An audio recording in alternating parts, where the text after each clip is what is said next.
John Marr. Henry Today's an interesting Confidential. one. Today is an interesting one. Before we get into that, how do you feel just in general? Because talking about some of these movies might affect how you feel now, but how are you feeling now? I mean, for anyone, I don't know how many like fans and followers we have, but anyone that knows anything about like what we do on the channel and what we do in the trivia leagues, a lot of people know that we are finally kind of gently dipping our toe into one of my strengths, which is French horror. And growing up, I never met me in high school. When you're going to be a 40-something-year-old, when you're going to be an almost 43-year-old man, you're going to talk to everybody you can get your hands on and tell them about it, how great French horror is. I would not have believed you for 1 second. But the French horror scene since pretty much 2000 has been arguably pound for pound the best movies in the genre that you're going to see. Yeah, I haven't dabbled too much into it, but it's one of the ones that I've seen. I like French films in general, not just horror. So hearing you say this is like a specialty and a personal favorite of yours, it didn't affect me in any stretch of the imagination in terms of like wanting to like listen to any of your recommendations. And luckily for me, two of these movies I had already seen going into this, so I was already like prepped in terms of like where I stand with my mindset and having the conversation. So I only had to go in once blind, which I recommend. So let's just start off with if you haven't seen any of these three movies, obviously we recommend them for different reasons. I recommend Raw for the coming of age aspect of it. I recommend Titane for the just weird follow along the ride of it, and I recommend Martyrs just because it's a fire movie. Whether or not it's a tough pill to swallow, it is what it is, but just know it's well acted and beautifully shot with a great score. So there's your off start recommendations there. So if you haven't seen them and you don't want any spoilers or any of these, because honestly all three of these I recommend going in blind. So if you haven't seen them, there's a recommendations. But with that said, now we can talk about some of the movies. Which one do you want to talk about first? For those movies, yeah, if you don't want spoilers, we probably will wind up spoiling stuff because these are not new movies yet. Pause this, please come back to it. Yeah, I say unless you want to, I think we got to save Martyrs for last. But so I say we do the Ducournau's movies in order and just do Raw first, Titane, then Martyrs, if you don't mind, unless you have a different order. No, that's perfect for me. And okay. You're currently breaking up a little bit, so if you want to back out and come back, and I'll start with Raw. Is it my microphone? I moved no, my microphone. Your overall connection. It's as if the universe doesn't want you to talk about these. Okay, that's probably right. I'll be right back. All right, so Raw, like I said, we're essentially going to spoilers with these. Not full on like specifics, but in order to talk about these movies genuinely and fluently, we have to talk about specific plot stuff. So like I said, you want to go completely blind with these because to get the full experience. So anyway, Raw is a horror film about a girl who is in veterinary school, and she's a vegetarian, or is it vegan or vegetarian? It's one of the two. But the word translates to vegetarian. They're not using vegan. Because so she's a vegetarian, and essentially she's part of the veterinary school that kind of acts like a fraternity, if you really think about it, fraternity/sorority in terms of just the frat, methods. And she's forced to eat a pig a rabbit kidney. Rabbit kidney. Yeah. What is pig heart? Something else? Anyway, so a rabbit kidney, and ultimately that set off some motion. It pretty much pushed the first domino. And we don't exactly know why. We don't know if it's like just her, if it's, something like her past, like trauma coming up, or if it's something that she's never experienced before. But it takes its time, really. That's another reason why I really enjoy, or I recommend going in blind, because it takes its time and to really get into the, spoilers, the cannibalistic plot of it. Because obviously the movie is called Raw, and if you have some sort of common sense, you might think of that. But if for some reason you don't even like, because some people don't like think of movies in that regard of like, oh, I wonder what the title means. They just, Raw, let's check it out. You know what I mean? I mean, the title you see you're eating, but you could be a zombie thing. So once you see it's not a zombie thing, you start to forget potentially what it's about, and it's just a coming of age movie. So anyway, so the one thing that I always talk about this movie is the first official cannibal scene with her sister's finger, and just the score. The score is just, oh my God, dude. I can literally just go out of my way and just watch that scene just because of just how beautiful that score is and how it makes me feel. And it's like, oh my God. So yeah, those are my opening thoughts on Raw. What are your opening thoughts? I think, seeing Raw the first time is awesome. And then when you watch it subsequent times, you get to, because like the cold open of Raw, like in respect to the rest of the movie, if the first time you're watching, you're gonna have no idea what's going on and what that has to do with like the rest of the movie. Then when it dawns on you what's actually going on, you're like, holy, that's fucked up. Yeah. But yeah, I think the only negatives I have about Raw is just like, and it's really kind of like a Julia Ducournau thing. Like she takes liberties with like socialization. Like for example, you talk about the frat nature of that college. Like that's probably not realistic. Like I mean, it definitely pushes an envelope. Like they're like, those kids are like, they're going hard. It's like the biggest hazing ritual I think I've seen.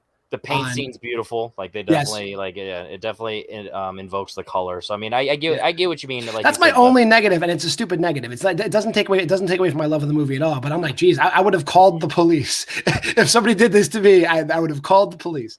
That's just you being a dad. Yeah, that's just me being a dad. I would never send my children to that school. They would go to a different veterinary school. Yeah, it's the most unhygienic veterinary school I've ever seen.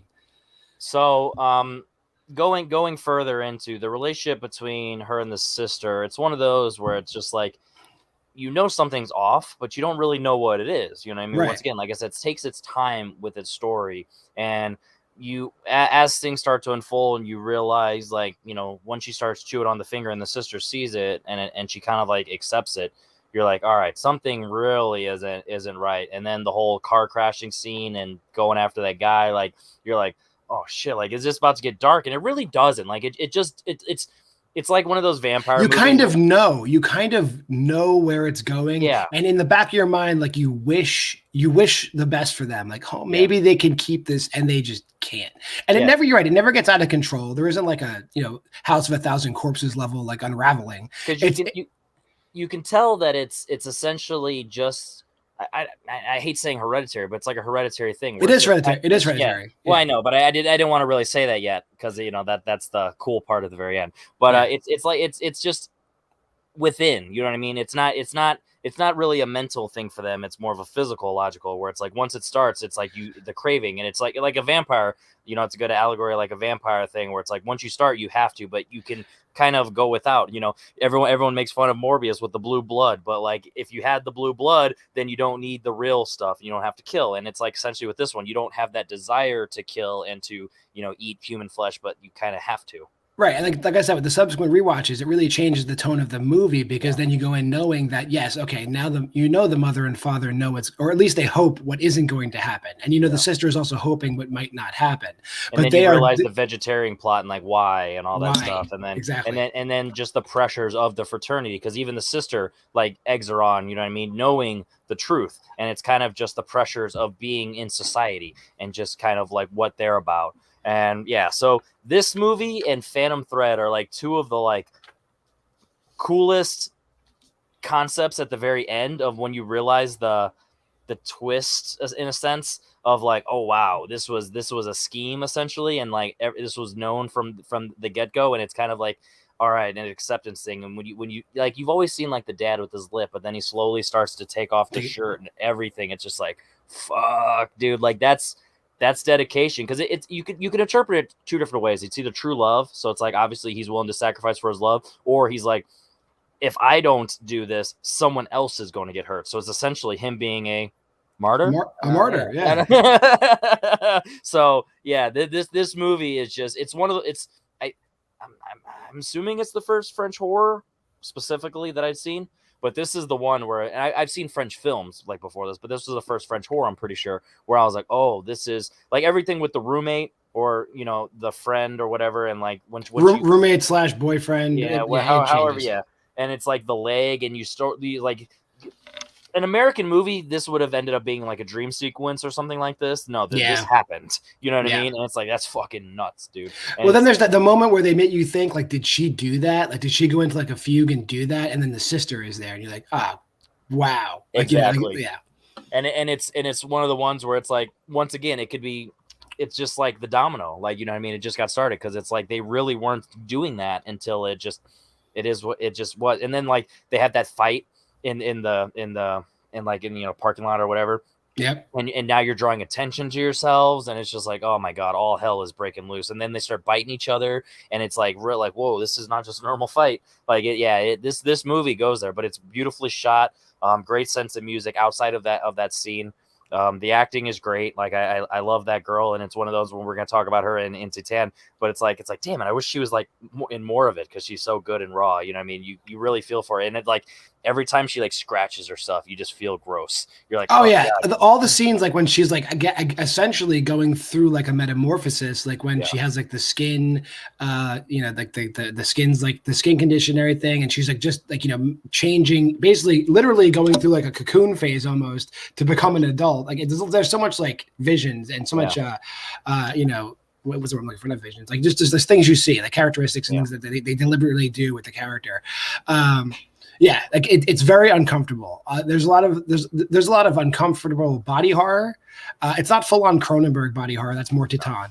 But there's definitely some uncomfortable body horror, and then there's also just uncomfortable social horror. Like this family has a secret, and like anything can expose them. Like you said, like when they do the fight or like when anything's happening. Like, and literally, I think, you know, the boyfriend's definitely onto her, you know, because she's acting weird. So there's people they bring into the circle, and like, you know, can they be trusted? Like, are they going to be outed?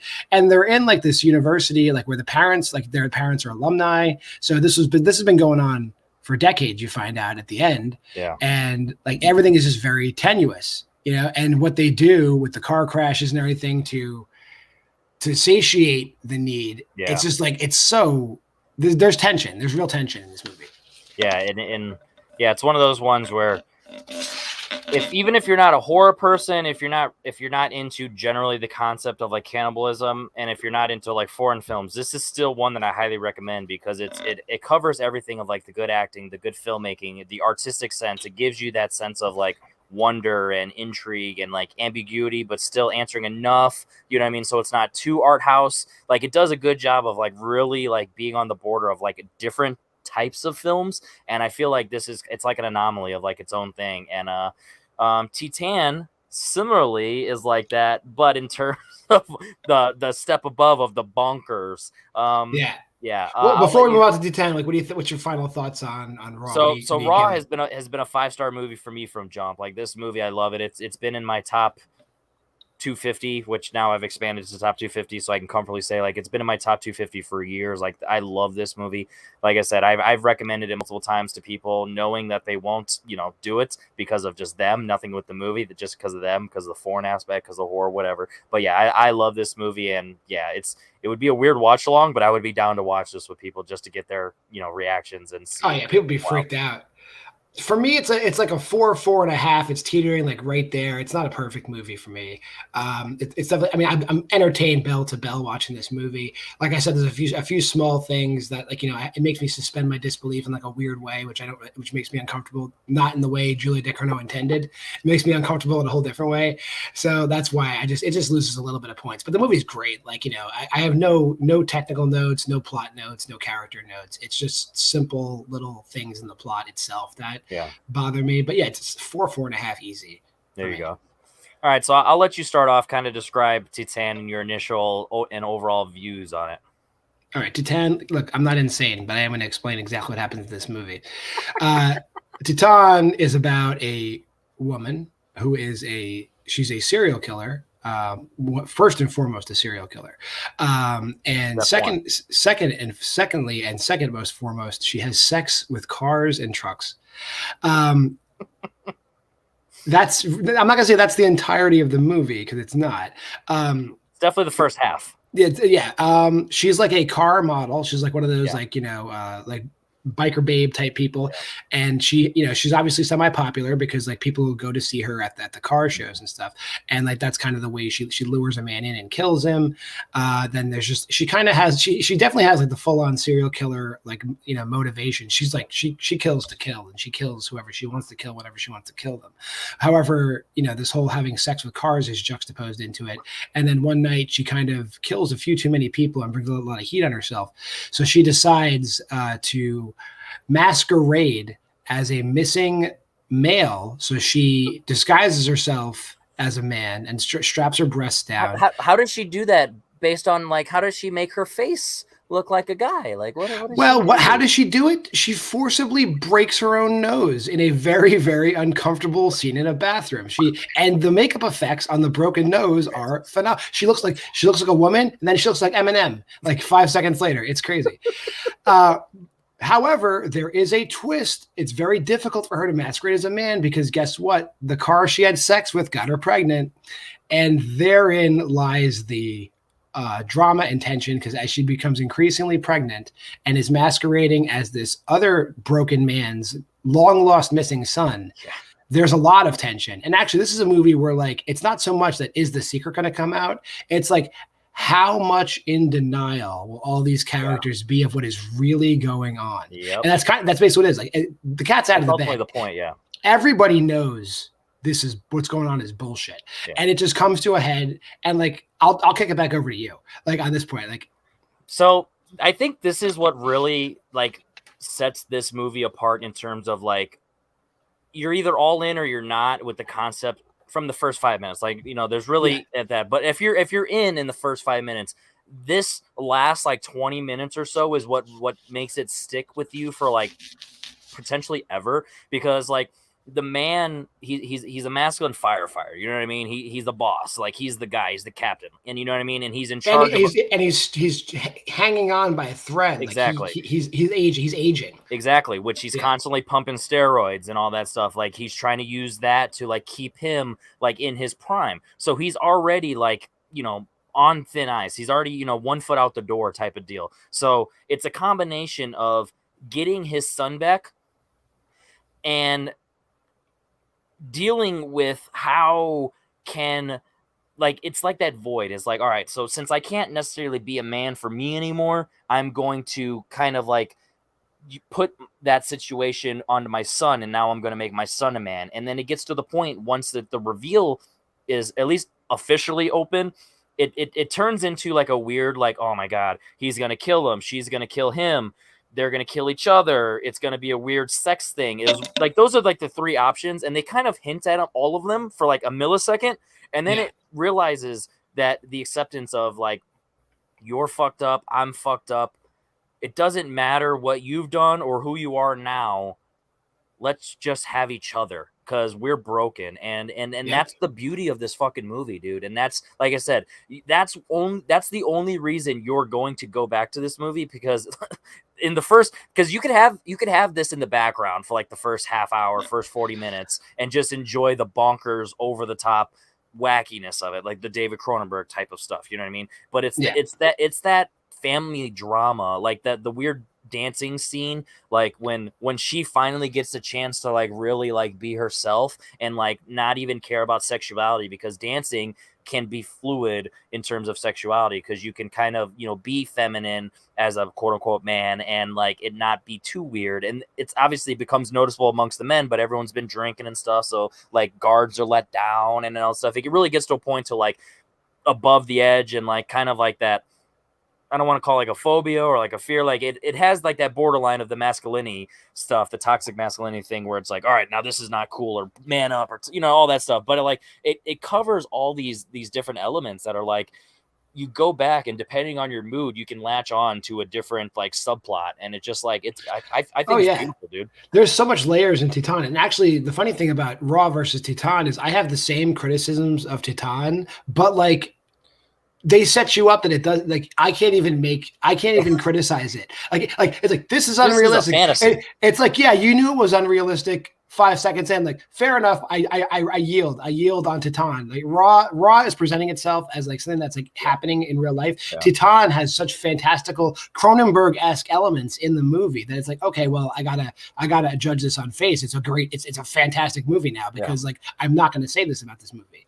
And similar to Raw, like the score and the use of music, the use of colors, just the overall acting. The one breakdown in the bathroom, like when he's trying to like, you know, inject his needle and he can't do it, so he needs her help, and it's just like that. It's like that. It's I think that's really the first like opening up of like not having that shield, that wall where it's like, yo, I need you.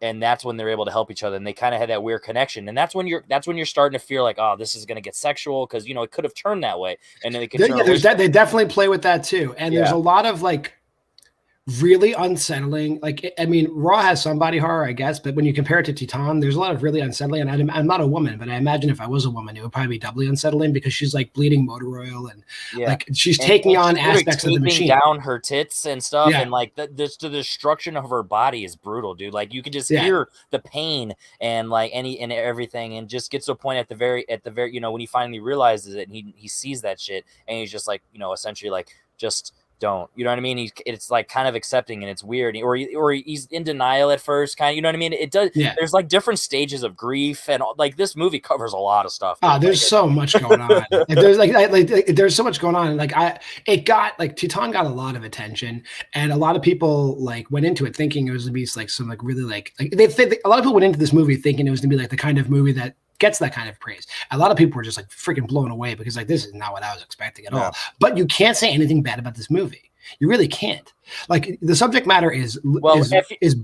If you go 5 minutes in, if you're out in the first 5 minutes, then of course you can say something bad because you're not accepting the movie for like what it's presenting in an artistic form. So if you're essentially going on face value, which you know we'll kind of cover that in the next one too, in Martyrs, of like you kind of have to accept a certain parts of the movie. If you're not accepting that, then you're not really going to be in for the overall story, and that's definitely, you know, very, you know, the situation with Titane, because it is a fantasy, but it's a fantasy metaphor, and those are like my favorite types of movies because it tells a story face value, like from point A to point B. It's telling a story in a fantastical way, but the way it's using the fantasy is to cover a huge metaphor for like different eras of like, or different like subgenres and different subtopics, and it covers a lot. And it's under 2 hours. Like I will admit, like the first half, it feels long just because you're like, where's this going? You know what I mean? But then once you get into that family dynamic, it just goes because you're just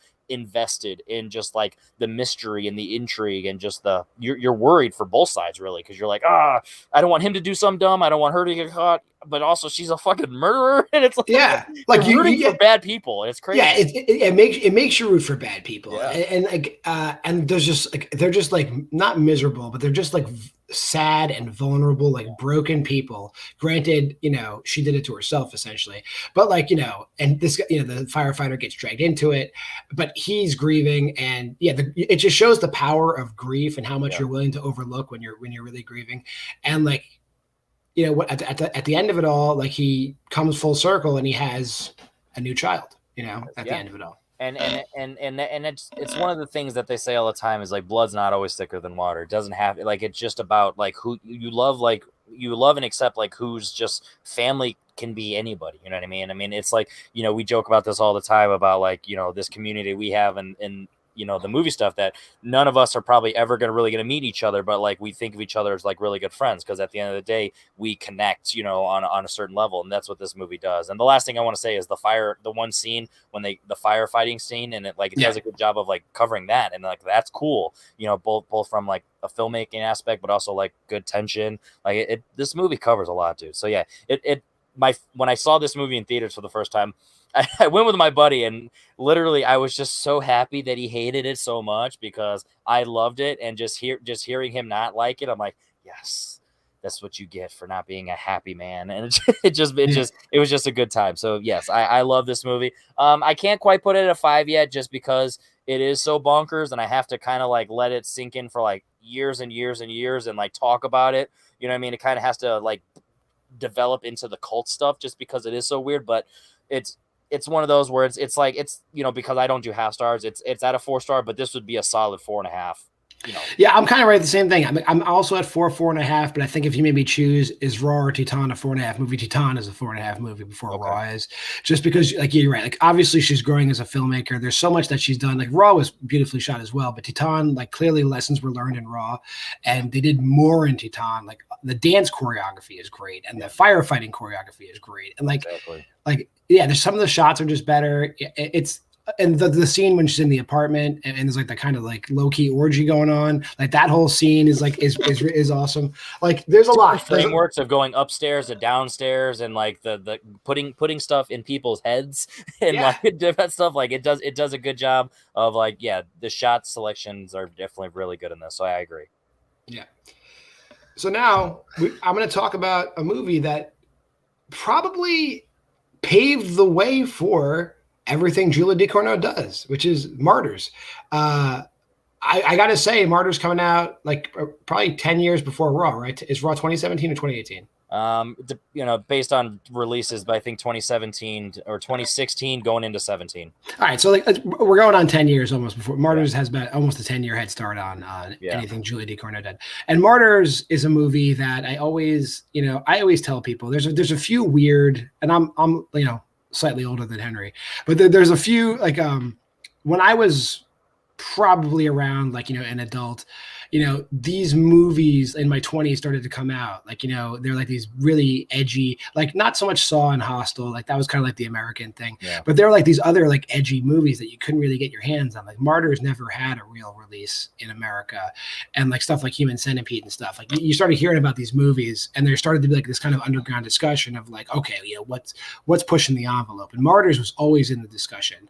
However, out of all these movies that I've mentioned, Martyrs is head and shoulders like so well made. It's not like Human Centipede or one of these other movies where it's just let's be fucking gross. It's like Martyrs has a message, and there's a lot going on in Martyrs. There's a lot of there's a lot of body horror. There's a lot of like really like messed up stuff going on in this movie, but at the bottom of it all, there's like a metaphysical aspect to that movie. There's like it touches on deep topics of like abuse and how we react to it. Similarly, grief and acceptance and revenge. Like there's a lot, and like honestly, it keeps you guessing. And I think you might have touched on it maybe before we even went on the air, where it's like, it starts off hot, with like obviously a younger girl escaping some kind of abuse, and like it kind of just cuts. There's like a whole like messed up abuse situation where she's dealing with the ramifications of abuse. Then it just cuts to like Leave It to Beaver. For like 5 minutes. Talk about law school and grades and all that crap. And championship swimmers. And then, oh, guess what? No, these are the bad guys. These are the bad guys. Knock, knock. And then they go full hobo with a shotgun for like 5 minutes. And we're not really into the movie. We're not even into the movie at that point because it doesn't even turn the corner yet for like another half hour after that. But Henry, what did you think? So let's just put it this way. For the first 45, because I was looking at the timestamps, just because this is what I do when I'm watching movies that I can tell that this isn't it. You know what I mean? Like you can tell, like, we're 45 minutes and I was like, this feels like the heart of the plot. So there's more. So I was like timestamped. I'm like, all right, what's like chunks of it? And there's essentially two halves. And so the end of the first half is about the 45-minute mark, 50-minute mark, which, it's an hour, so there's an hour left depending on the credits. So like pretty much the first half of the movie, I was like, yo, this movie is wild. It's revenge. It's paranoia. It's tension. It's grief. It's mental illness. Like she's clearly, she's hallucinating. Like she's hallucinating a torturer. So it really, I think it did a good job of not 100% showcasing that. Like in my mind, like I think it was the second time we saw the girl / demon at the time, at least. I was like, all right, I'm honestly thinking this is like her conscience. Like that's essentially what I'm going with. And it ended up being the case. And that made me happy because it could have been supernatural, and I honestly would have been okay if it was supernatural. Like, let's be real, like because that stuff could have been cool, like The Ring. Like it could have had that thing of like essentially that's where the martyrdom was coming in. I'm like, hey, you have to, I was taken, so I was like kidnapped, so I'm the martyr now. They need to be the martyr so we can kind of like break even essentially. But then it didn't end up being the case. But I was like, the point is I was still on board. Like I would have been okay with it because of like what I was seeing. Every time the girl was on screen and then like that rock and roll metal was like playing, I was like, yo, this is so cool. Like it was a nice change of pace. It did a great job. Like there was random shots of she was Lucille, right? Lucy, yeah. So every time there's shots of like her randomly, like it just looked beautiful. Like the color scheme within the house is like a gray, but like it was like contrasted, so it didn't feel grayed out. You know what I mean? So it really reflected nicely. And like I don't know, there was something about just them being so gross and bloody and dirty and like not wash themselves off, but like it was just in the world. So I was all for all that stuff for the first hour, and then just the relationship between her and Anna, and just like everything, like because you don't really know like what is like the plan. Is it just full on revenge? Like what is in it for Anna? Are they like lovers? Are they just BFFs? What's the end goal? And like I said, so at the timestamp of the 45-minute mark, and then it got to the point of the acceptance. So then Lucy just couldn't like her grief and her trauma is too much. It got to a point where even after she got her revenge, it didn't matter. She still was hurting. And that was kind of the metaphor, like when she started cutting herself, or the demon started cutting herself, the girl. And that was just like, nope, that wasn't enough. And at that point, you gotta take yourself out. You know what I mean? You gotta martyr yourself because I couldn't save that girl. And that's one of those bummers. Like, dude, that's gotta, like, because you're a kid. You know what I mean? Like, of course you can't. Like, you got out by chance. Pure chance and luck, essentially, like 1 in a million chance. You know what I mean? So like, what are the odds you're actually going to save someone? But for that to hold on your conscience is crazy. Right. And like you said, like that's the 45-minute mark. So actually, just through the point of the fact that there's so much of the movie left, like what low key, whether or not you realize it, now you're in a mystery. Like what's going on?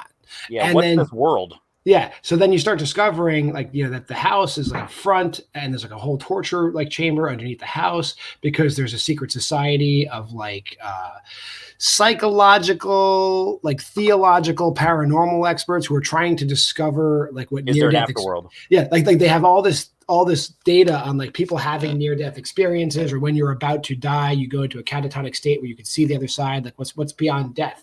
And it's like a death cult essentially. Yeah. And they're trying to distill that. And they do that by serialistically torturing young women. And then this the task force, like the muscle for this group, descends on the house because they know something's wrong. And of course Anna's there holding the bag. It's like, oh good, another young girl. And then now you're in the second half of the movie. Well, even before that, she goes to like she finds the girl, save that girl, and then she's actually trying to be the savior, and then the girl is freaking out, and you're like, what the fuck? And then then they shoot her, and you're like, whoa, what the fuck? Then you're thinking maybe like Lucille came back, like she come back to life, like you didn't know, and then you see the company or whatever, and then the Mademoiselle, she explained, she was like, because then that's how she did good exposition of explaining that what's that word? The catatonia. The catatonic state of, she was like, her instance was roaches were all over her. Essentially, she was hallucinating roaches, and it kind of it confirmed why Lucille was hallucinating that girl with her depression and her guilt. So then they capture Anna, and now it's like, all right, we just have another girl to fill in, and then what I think now she's just getting beat up, dude. Like it's just brutal. I gotta say, real briefly, like the stunt work in the fight scenes, and they're not really fight scenes. They're just like the guy kicking the shit out of her scenes. That looks so real. It's so like when he's hitting her, it feels so real. Yeah. It's not like bullshit Hollywood fighting. It feels real, and I hate to say that, but like it's so well done. Like that's so unsettling. That is so well done. And it's like she's in the basement, she's chained up, and like I think like after like 10 minutes of her getting beat up, it's like herself or her conscience, or maybe even Lucille's like essentially conscience speaking for her, and is like, hey, you're okay. And that's the kickstart of the like, hey, she might be the one. So then fast forward, we get to the end. Once you get spoilers, obviously, we already hinted at, but so we're spoilers. So we get to the end, And this is the part that's like been sticking with me. So she fucking Skindle Eye. Holy God. Like that looks amazing. Like in the worst ways. Like, you know, it's really Great effects, yeah. crazy great effects. Like I don't. Yeah. They gave her like a legit bodysuit, and then just cut out the face. Maybe I don't know, but it looked like it, and it felt slimy. You know what I mean? Muscle tissue, and it felt like the blood. Like it felt or looked like it was legit. So she got to a point where she did the eye thing that they talked about, because when they were cut, or first of all, that contraption they put her in, then they flipped her over. I'm like, oh God, they're gonna work on her back, and next you know, the cuts are just all of her is gone. Like, oof. Except for her face, yeah. Yeah. Oh my God, dude. Like it's the exact opposite of Leatherface, literally. Like Yeah. Leatherface just takes the faces. They took everything. But and then so the part that like really like makes me like, fuck, I'm gonna remember this movie for the rest of my life is at the very end when she whispered to the Mademoiselle lady, and then the Mademoiselle like keeps the secret. Like yeah, they do a whole meeting. Like we're gonna like, find out. Yeah, exactly. Because that's what we've been doing for. Now we finally are going to know our answer. Our you know, now we're going to know. Like essentially the cult can be over because now we have our answer. And then she was like, what do you think? What do you think? Yeah, is this real? What do you think? Oh, okay. Doesn't matter. Fuck you. Bam! And she just shoots herself. She's taking it to her grave because you can interpret it in two different ways. Either one, she wants to be the end all be all because now that she got the answer, she knows there's an afterlife, so now she's cool, she's accepting, let's go.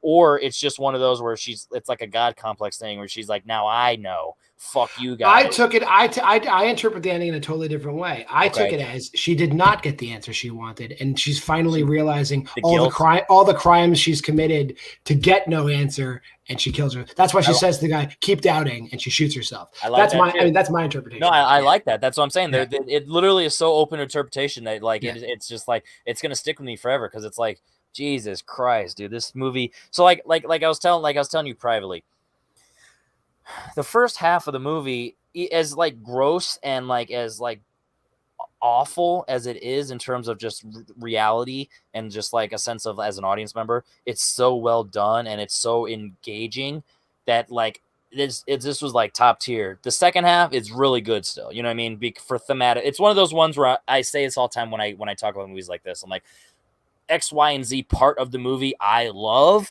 and I'm 100% in for it in terms of what it did for the plot.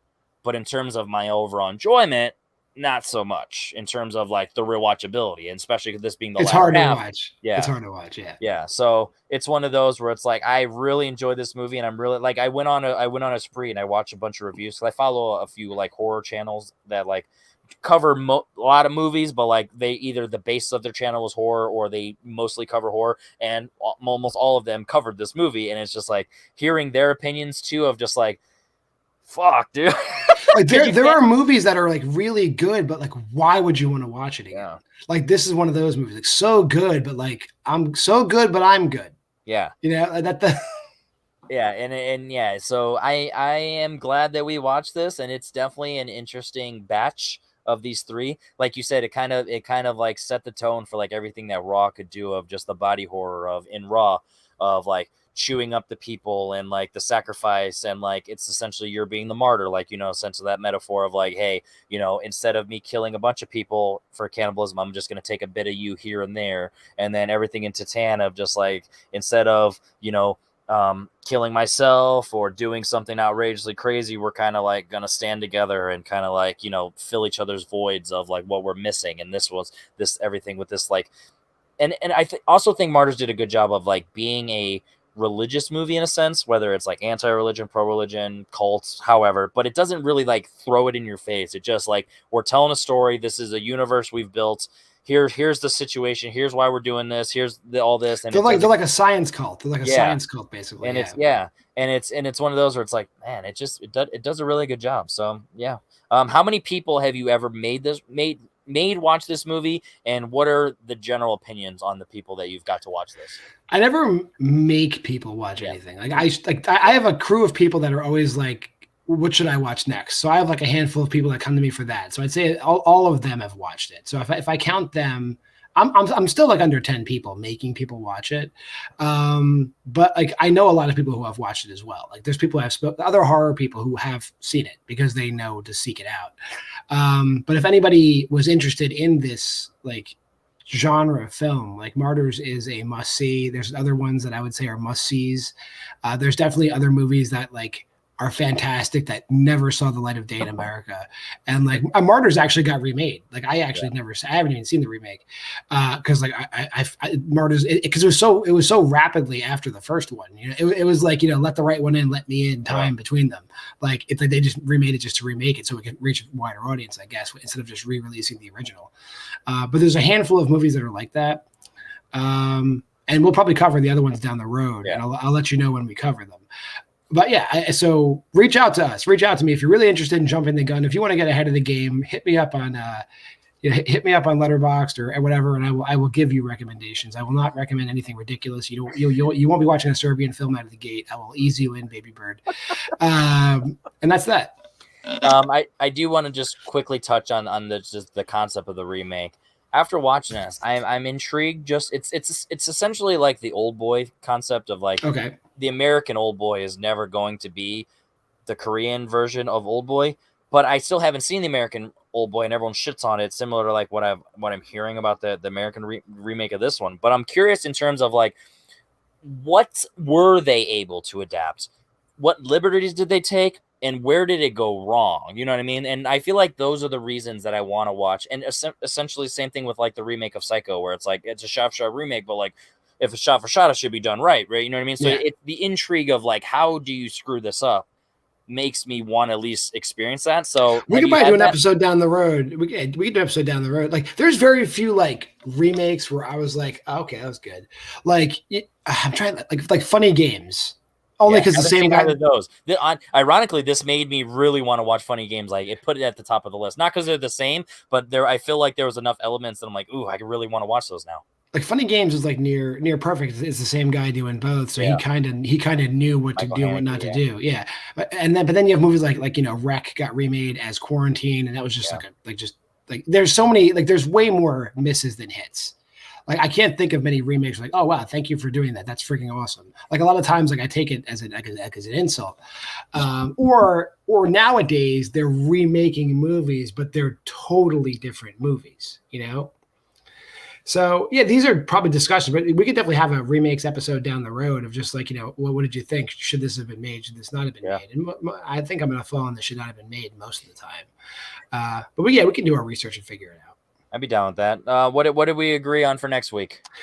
We were talking about something earlier, but I think we had talked about something else before we talked about what we talked about earlier. So, so if we are going to go with what we talked about earlier, which I'm okay doing, we were going to do like a modern AG kind of creature feature, where all movies about animals, like killer animals. Yep. And in a sense, we were going to do 2 movies of sheep, you know, so we're going to do Black Sheep and Lamb.